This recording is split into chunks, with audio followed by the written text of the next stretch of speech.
Hi hello welcome to Suman TV. నేను మీ Roshan.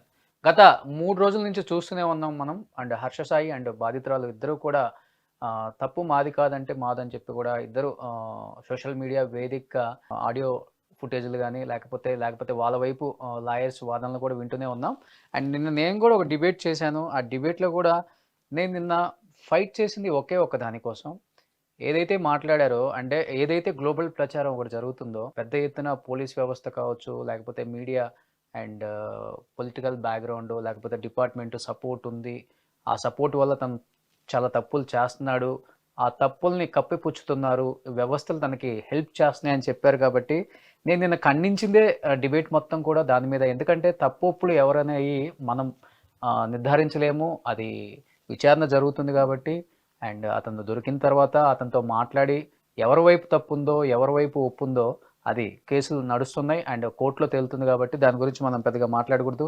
Home minister గారిని కూడా లైన్‌లోకి తీసుకుంటే అప్పుడు రాలేదు. తర్వాత హోమ్ మినిస్టర్ గారు నాకు కాల్ చేశారు. 10కి కాల్ చేశారు. 10:05కి అండ్ దాదాపు 13 మినిట్స్ మేడం మాట్లాడారు. ఇలా హర్ష సాయి అనే ఒక వ్యక్తికి వ్యవస్థలు లేకపోతే పొలిటికల్ సపోర్ట్ చేస్తుంది అని. నేను ఇంతవరకు ఆ పేరు కూడా వినలేదు రోషన్ గారు అని ఆమె కళాఖండిగా చెప్పారు. ఎనీహౌ ఇప్పుడు గవర్నమెంట్ అతన్ని ఆల్రెడీ బ్రాండ్ అంబాసిడర్‌గా ఏదుందో అది తొలగించారు కాబట్టి ఇప్పుడు హోమ్ మినిస్టర్‌కి మనం కాల్ తీయలేదు. అండ్ ఎనీహౌ కేసులు నడుస్తున్నాయి కోర్ట్‌లో. మనకి నిజ నిజాలు తెలియాల్సింది కాబట్టి మనం ఎప్పుడు ఎవరి గురించి తప్పుగా మాట్లాడకూడదు. నిన్న కూడా నేను డిబేట్‌లో అదే వాదించాను. అండ్ కేవలం జరిగే తప్పుల గురించి, వ్యవస్థల గురించి మీడియాని మేనేజ్ చేస్తున్నారనే దాని మీదే నా వాదన. బట్ అతను వైజాగ్‌కి సంబంధించిన వ్యక్తి కాబట్టి అండ్ వైజాగ్‌లో కూడా ఇన్‌ఫ్లుయెన్సర్స్ చాలామంది ఉన్నారు. అండ్ ముఖ్యంగా ఇన్‌ఫ్లుయెన్సర్స్ మీటింగ్ జరిగినప్పుడు కూడా కొంతమంది అటెండ్ అవుతారు కాబట్టి ఇప్పుడు మనకి అందుబాటులోకి రావటానికి సిద్ధంగా ఉన్నాడు local boy Nani. Hello Nani. Roshan చెప్పు. నాని నేను డిబేట్‌లో ఉన్నాను.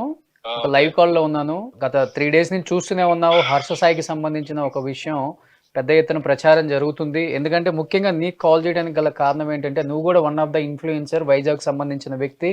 తను కూడా వైజాగ్ వ్యక్తి కాబట్టి ఇప్పుడు తన మీద వస్తున్న ప్రచారం గురించి పూర్తిగా నీకు తెలియకపోయినప్పటికి కూడా వ్యక్తిగతంగా హర్ష సాయి ఎలా ఉంటాడు అనే దానికి చాలా మందికి కూడా తెలియదు కాబట్టి దూరం నుంచి చూసే వాళ్ళకి చాలా టైమ్స్ కలిసే ఉంటాం. మేబీ అక్కడ ఇన్‌ఫ్లుయెన్సర్ కాబట్టి ఎలా ఉంటాడు హర్ష సాయి అంటే ఏమని చెప్తావు? నేనైతే తనకి ఫస్ట్ ఏంటంటే మేము చాలా సార్లు ఏం కలవలేదు రోషన్.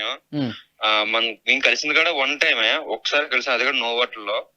ఎవరికి ఎవరు కాల్ చేసి రమ్మని చెప్పారు? నువ్వు కాల్ చేసి తను కాల్ చేశాడు.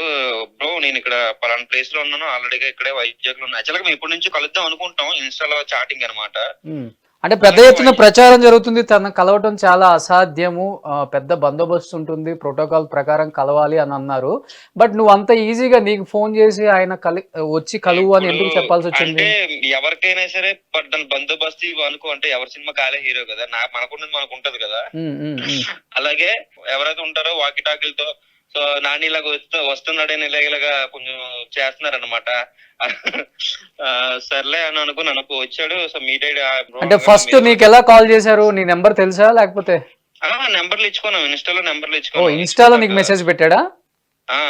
ఓకే బ్రో అలా మంచిగా ఉంటాయి వీడియోలు అనగానే థ్యాంక్స్ బ్రో, మీవి కూడా చూస్తుంటున్నా చాలా బాగుంటాయి, హెల్పింగ్ నేచర్ చాలా బాగుంటది అని నేను అలాగా రిప్లై ఇవ్వడంతో సార్ వైజాగ్ ఎప్పుడైనా వస్తే కలుద్దాం బ్రో అని నెంబర్లు ఇచ్చుకున్నాం సార్, అంతే. సో నువ్వు ఒకటిలాగా వచ్చాడు, నాని ఇక్కడ ఉన్నాం కలుస్తావా అంటే సరే బ్రో వస్తున్నా అని చెప్పి వెళ్ళాను. సో కలిసాను, ఒక ఫోటో కూడా తీసుకున్నాం అలాగే. సో అంతే, అదే ఫస్ట్ మీట్ లాస్ట్ మీట్ కూడా. అంటే మీ ఇద్దరి మధ్య ఫస్ట్ టైం కలిసారు కాబట్టి ఎలాంటి డిస్కషన్ వచ్చింది అసలుకి?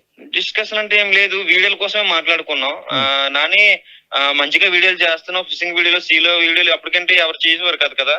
అప్పుడు నువ్వు కూడా చాలాగే కదా వచ్చావు రోషన్. అదే యాక్చువల్ గా నువ్వు కూడా అప్పుడు ఆ మధ్య నువ్వు ఇంటర్వ్యూ చేయకపోతే ఈ రోజు యూట్యూబ్ ఛానల్ కూడా పెట్టే ఐడియా కూడా నాకు ఉండేది కదా. అవును, గత 4 సంవత్సరాల క్రితం ఫస్ట్ ఇంటర్వ్యూ నేనే చేశాను నిన్ను.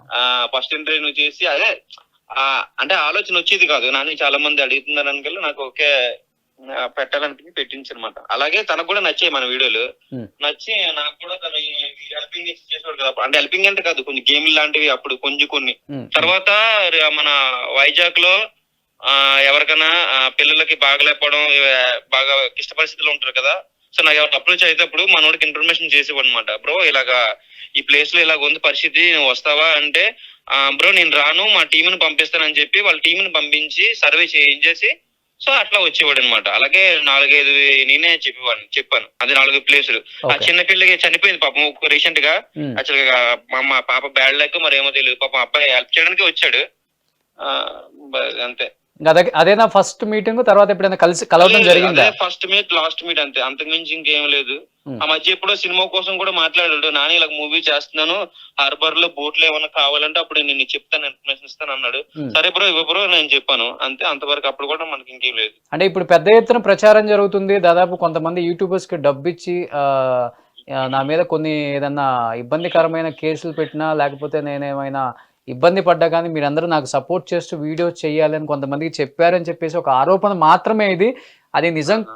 అవునో కాదో బయటకు వచ్చి వాళ్ళు వీడియోస్ చేస్తే మాత్రమే తెలుస్తుంది. కాబట్టి నువ్వు కూడా ఒక మంచి ఇన్ఫ్లుయెన్సర్ అండ్ మంచి యూట్యూబర్, వైజాగ్లో ఆల్రెడీ కలిసావు, నీ సపోర్ట్ కావాలని చెప్పారు. కాబట్టి ఎప్పుడైనా అలాంటివి చెప్పడం జరిగిందా హర్ష మీకు? లేదు లేదు లేదు రోషన్, అలాంటివి అంటే మనం ఉన్నది ఉన్నట్టుగా మాట్లాడుకోవాలి. రేపు పొద్దున్న మనం తన కోసం అంటే తను అంటే పడిన వాళ్ళు చాలా మంది ఉండొచ్చు, ఇన్ కేస్ అంటే చాలా అవ్వచ్చు అనమాట. కాకపోతే మనకి ఇప్పుడు కూర్చో అఫ్కోర్స్ అవును, పడన వాళ్ళు యూట్యూబర్స్ అంటే పడిన వాళ్ళు ఉన్నారు పాపం, కాదని చెప్పను. బోట్ల విషయంలో కూడా నీ పరిస్థితి చూశాను, నేను కాల్ చేశాను, మీ మినిస్టర్ గారిని కూడా లైన్ లో తీసుకున్నాను అప్పుడు అప్పలరాజుని. ఇప్పుడు చాలా మంది నా మీద నిందేశారు. నేను తప్పు చేయలేదు కాబట్టి స్ట్రాంగ్ గా నిలబడ్డాను.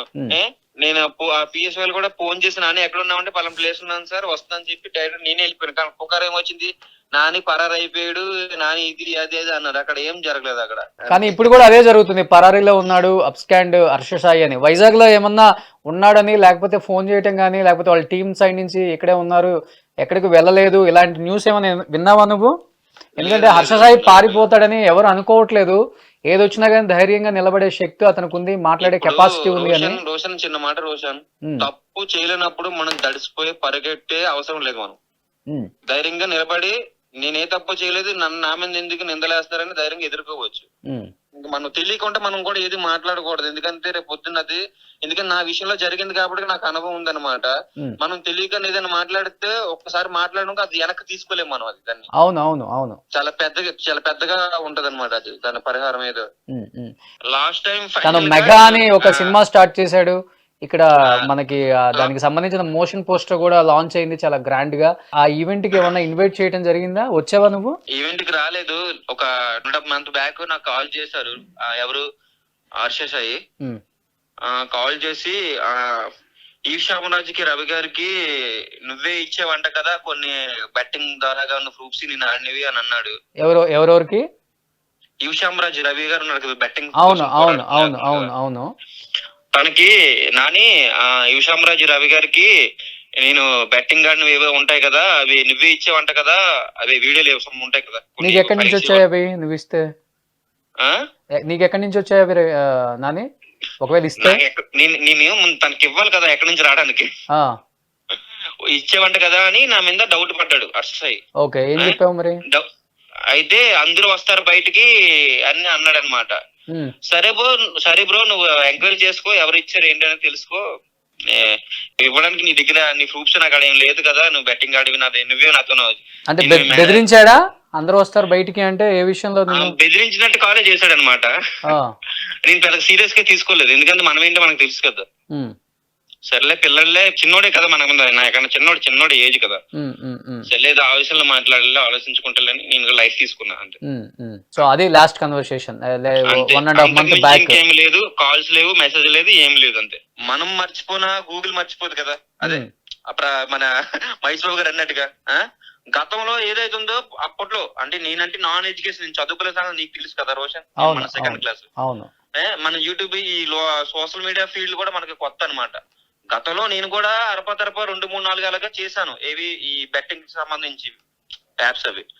సో దాని తర్వాత ఇవి చేయడం తప్పు, దీని వల్ల చాలా నష్టపోయే పరిహారాలు ఎక్కువ ఉన్నాయి అనగానే నేను ఆఫ్ చేసేసుకున్నా అవి. ఎందుకంటే చేసావా ఇనిషియల్ గా? తెలియక చేశాను అది, ఎందుకంటే నేను చదువుకోలేదు, ఎందుకంటే మనకు ఎడ్యుకేషన్ లేదు కదా.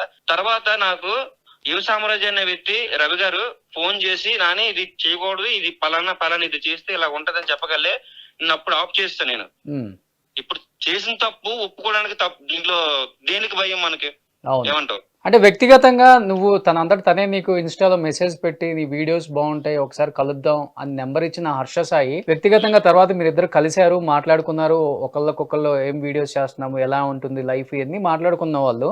అంటే ఒక మనిషిని మనం ఒకసారి కలిసినప్పుడు ఈజీగా అబ్జర్వ్ చేయొచ్చు. తన వే ఆఫ్ బిహేవియర్ ఎలా ఉంటుంది, ఎలా మాట్లాడుతున్నాడు, ఇవన్నీ కూడా. అండ్ ముఖ్యంగా ఇప్పుడు తన మీద వస్తున్న నేను ఆరోపణలు నాని సో తన మీద వస్తున్న ఆరోపణలు లైంగిక ఆరోపణలు. ఒక అమ్మాయి కేసు పెట్టింది. నన్ను అవును, లైంగికంగా వేధించాడు, నా చూస్తున్నాను. డబ్బు తీసుకున్నాడు, నా సినిమా సంబంధించిన కాపీరైట్స్ ఇవ్వకపోతే దానికి సంబంధించిన అన్నీ కూడా వైరల్ చేస్తాను అని చెప్పి. అలా చేసే వ్యక్తి అనుకుంటున్నారు మీరు హర్ష సాయి నాని? నేను ఇందాకే చెప్పారు రోషన్, అంటే మేము కలిసింది కలిసేటప్పుడు కూడా తనంత యాటిట్యూడ్ ఏం చూపించలేదు నా దగ్గర. నార్మల్ గా మంచిగానే రిసీవ్ చేసుకుని బాగానే మాట్లాడుకున్నాం. అదే అంతవరకు. ఇప్పుడు కలిసి తిరిగితే ఇప్పుడు వాడు ఇలా అన్నాడు, వీడు ఇలా చేశాడు, అందరితో ఇలాగ ఉంటున్నాడు, అమ్మాయిలు ఇలా మిస్బిహేవ్ చేస్తున్నాడని చెప్పగలను. ఉమ్, అంటే మేము కలిసి తిరగకన్నా, ఫ్రెండ్షిప్ చేయకన్నా, డైలీ కాల్ మాట్లాడుకోకుండా కూడా తన కోసం నేను ఇంకా ఇన్ఫర్మేషన్ చెప్పడం అది కరెక్ట్ కాదు. అది ఉమ్, ఏం చెప్పినా సరే రాంగ్ వేలోనే పోతుంది. అది అంటే అట్లీస్ట్ వింటాం కదా మనం వైజాగ్ లో చాలా మంది లోకల్ వాళ్ళు. వింటామండి. ఇప్పుడు ఉమ్, చాలా మంది చాలా రకాలుగా చెప్తారు. నెగిటివ్ ఉంటది దాంట్లోనూ, మంచి కూడా ఉంటది. ఉమ్, విన్నవి మనం చూసేవి చెప్పాలి కానీ విన్నవి చెప్పకూడదు. అది ఓకే. సో ఏం చెప్తావు లాస్ట్ అండ్ ఫైనల్ గా? అంటే హర్ష సాయి గురించి ఒక మాటలో చెప్పమంటే ఏం చెప్తావు నువ్వు యాజ్ ఏ ఒక పర్సన్ గా, మాటలో ఎందుకంటే చెప్పాలంటే, యూట్యూబర్ గా తనకంటూ తను ఒక క్రేజ్ తెచ్చుకున్నాడు, చాలా కష్టపడి ఈ అంటే స్థాయికి వచ్చాడు. యూట్యూబర్ ఓవర్ నైట్ లో ఏవైతే పెద్ద నేను ఒక తను యూట్యూబర్ కాబట్టి చెప్తున్నా రోషన్. ఉమ్, అంటే తన మీద నాకేమి గజి లేదు, తన మీద కోపం లేదు, అలాగే ఇది ఏమి లేదు. మనము కష్టపడి ఒక ఫేమ్ లోకి రావడం చాలా చాలా కష్టం. కష్టం. నువ్వే అన్నావు ఒక మాట, నేను నీ ఇంటర్వ్యూ చేసిన తర్వాత ఇంటర్వ్యూలో యూట్యూబ్ ఛానల్ పెట్టుకోవచ్చు కదా నాని అని నిన్ను ఒక క్వశ్చన్ చేసినప్పుడు ఇమీడియట్ గా యూట్యూబ్ ఛానల్ పెట్టి ఈ రోజు నువ్వు అవును, యూట్యూబర్ గా ఎంత మంచి అవును. వీడియోస్ చేస్తున్నావు అందరికి తెలిసిన విషయమే. చాలా మంది ఈ డైరెక్టర్స్ కూడా ఈ నాకు కాల్ చేసి విషయం అడిగారని నేను చెప్పాను. చాలా సార్లు షేర్ చేసుకున్నా కూడా. ఉమ్, నువ్వు కూడా చాలా సార్లు కాల్ చేస్తుంటావు, నాని ఎలా ఉన్నావు, ఎట్లా ఉన్నావు అనేది. నీకు కూడా చాలా సార్లు షేర్ చేసుకున్నా ఈ అవును, విషయంలో. థ్యాంక్స్ రోషన్, ఆ రోజు ఆ ఇంటర్వ్యూ చేయకపోతే నాకు ఐడియా వచ్చేది కాదు ఇలాగ అని చెప్పేసి. అవును, ఆ? అవును. అదే నేను చెప్తున్నాను, ఒక యూట్యూబర్ ఎన్ని కష్టాలు పడి ఒక కాంటెంట్ చేసి ఈ స్థాయికి వస్తారో అందరికి తెలిసిన విషయమే. తో కష్టపడితే ఓవర్ నైట్ లో వచ్చే స్టార్డమ్ కాదు ఒక యూట్యూబర్ కష్టాలు. అలానే హర్ష సాయి కూడా కష్టం పడ్డాడు, కష్టం పడలేదని ఏం లేదు. ప్రతి ఒక్క విజయం వెనకదలా దాంట్లో చాలా కష్టం ఉంటుంది రోషన్. ఆ అంటే కష్టపడడం దానికి ఒక ఈ సక్సెస్ రోజు వెనకదలా ఒక చాలా చిన్న ఎంతో చిన్న ఎవరు ఇలాంటి సక్సెస్ అయిపోరు. ఆరోపణలు, ఒక పెద్ద అంటే చిన్న అంటే ఓకే, ఒక పెద్ద ఆరోపణ ఒక్కసారికి వచ్చినప్పుడు ఈ అదే కష్టం అది అంతా అది నాకు బాధాకరంగానే ఉంది. ఎందుకంటే అది అది మామూలు విషయం కాదు. ఉమ్, అంటే ఆ అంటే ఇలా రావడం, ఎందుకంటే మళ్ళీ ఈ మచ్చ అనేది పోవడానికి చాలా తనకి కష్టపడడం చాలా కాదు. ఈ కష్టం, మచ్చ ఎవరికైనా పోదు కూడా కష్టమే అది. అంత ఈజీగా. ఆల్రెడీ చూస్తున్నాం ఇండస్ట్రీలో ఎంతో మందిని మనం. సో కానీ అలాగే రోషన్, నేను దీనికోసం చెప్పాలంటే అబ్బాయి తప్పు చేసాడో నాకు తెలీదు, చేయలేదో నాకు తెలీదు. అంటే తెలియకుండా మనం నేను చెప్పకూడదు, అది కరెక్ట్ కాదు. ఎందుకంటే ఇంకా మీరే తేల్చుకోలేకపోతున్నారు అది తప్పు రైట్ అనేది. So anyhow thank you Nani, అడగగానే లైవ్ లో జాయిన్ అయినందుకు అండ్ నీకు తెలిసిన ఇన్ఫర్మేషన్ వరకు నువ్వు చెప్పావు కాబట్టి. And thank you so much. Last ఒక మాట రోషన్, సో మనకు తెలియకున్నా ఏది కూడా తప్పుడుగా నిర్ణయించుకోకూడదు, ఏది కూడా. అంతే అంతే, కోర్టులు ఉన్నాయి, పోలీస్ వ్యవస్థ ఉంది. అంతే. అండ్ డెఫినెట్ గా కోర్టులో మీ మీడియా మిత్రులు ఉన్నారు చూసుకోవడానికి, నిజాలు తేల్చడానికి. ఈవెన్ నిన్న కూడా నేను పోరాటం చేసింది కేవలం వ్యవస్థలను మేనేజ్ చేస్తున్నారు అనే దానికి నేను పోరాటం చేశాను. వ్యవస్థలను మేనేజ్ చేసే అంత దమ్ము ధైర్యం ఎవరికి లేదు. వ్యవస్థలను మేనేజ్ చేసే మాట అయితే ఢిల్లీ సీఎం అరెస్ట్ అవ్వడు. వ్యవస్థలను మేనేజ్ చేసే దమ్ము ఎవరికి ఉండదు. ఓకేనా, వ్యవస్థలను ఎవరు మేనేజ్ చేయలేం. So anyhow thank you Nani, thank you so much.